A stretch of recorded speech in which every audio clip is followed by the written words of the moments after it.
Assalamualaikum warahmatullahi wabarakatuh.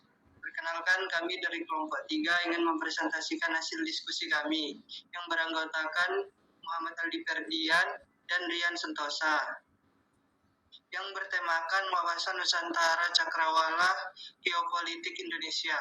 Wawasan Nusantara adalah konsep yang menggambarkan pandangan holistik Indonesia mengenai dirinya sebagai negara kepulauan yang memandang seluruh wilayahnya sebagai satu kesatuan yang utuh. Konsep ini bukan sekedar geografi, tetapi mencakup aspek sosial, budaya, politik, ekonomi, dan pertahanan yang semuanya terintegrasi untuk menjaga keutuhan dan kedaulatan negara. Secara geografis, Indonesia adalah negara kepulauan terbesar di dunia dengan lebih dari 17.000 pulau yang tersebar di antara dua benua, Asia dan Australia, serta dua samudra, Pasifik dan India. Keberagaman geografis ini menuntut adanya pandangan yang komprehensif untuk mengelola wilayah yang begitu luas dan beragam. Wawasan Nusantara menekankan pentingnya melihat Indonesia sebagai satu kesatuan wilayah yang tak terpisahkan meskipun terdiri dari banyak pulau yang berbeda. Konsep wawasan Nusantara itu terbagi menjadi 3. Yang pertama ada kesatuan wilayah. Wawasan Nusantara memandang Indonesia sebagai satu kesatuan wilayah yang tak terpisahkan mulai dari Sabang sampai Merauke. 2. Kesatuan masyarakat. Indonesia terdiri dari berbagai suku, bahasa, dan budaya yang menjadi satu kesatuan dalam keberagaman. 3. Kesatuan politik, ekonomi, sosial, budaya. Seluruh aspek kehidupan bernegara terintegrasi dalam satu kebijakan dan tujuan nasional. Secara pembentukan wawasan Nusantara. Yang pertama awal pembentukan. Wawasan Nusantara mulai terbentuk sejak masa perjuangan kemerdekaan Indonesia. 2. Pengukuhan konsep wawasan Nusantara semakin dikuatkan melalui Deklarasi Juanda pada tahun 1957. 3. Pemantapan identitas. Wawasan Nusantara menjadi identitas nasional yang dituangkan dalam garis-garis besar haluan negara pada 1937. Dimensi geopolitik. Wawasan Nusantara. Kedaulatan negara. Wawasan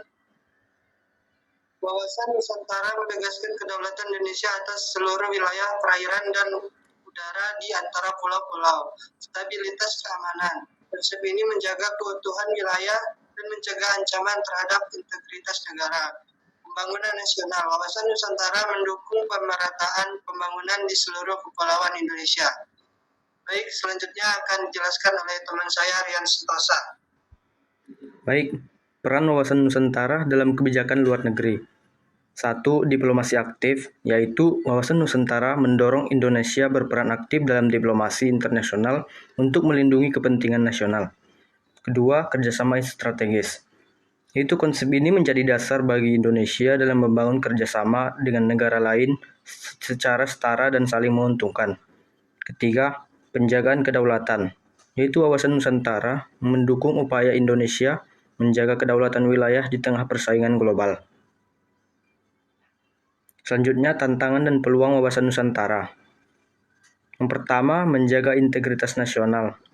Menjaga integrasi nasional, yaitu keberagaman budaya dan geografis Indonesia menjadi tantangan dalam memperkuat integrasi nasional.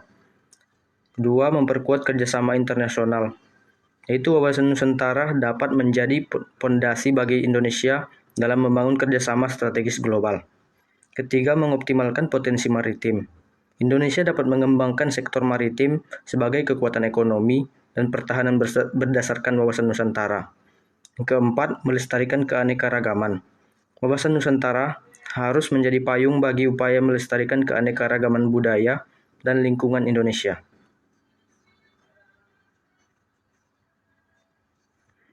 Selanjutnya, wawasan Nusantara sebagai identitas nasional. Yang pertama ada persatuan, yaitu wawasan Nusantara memperkuat rasa persatuan dan kebersamaan di antara seluruh komponen bangsa Indonesia. Selanjutnya, keberagaman.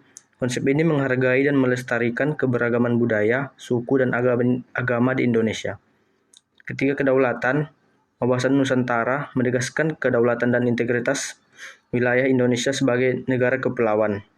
Yang keempat, pembangunan. Konsep ini mendorong pembangunan yang merata dan berkeadilan di seluruh wilayah Indonesia. Yang terakhir, ada memperkuat wawasan Nusantara untuk masa depan Indonesia. Pertama, memperkuat pemahaman, menanamkan nilai-nilai wawasan Nusantara di setiap lapisan masyarakat.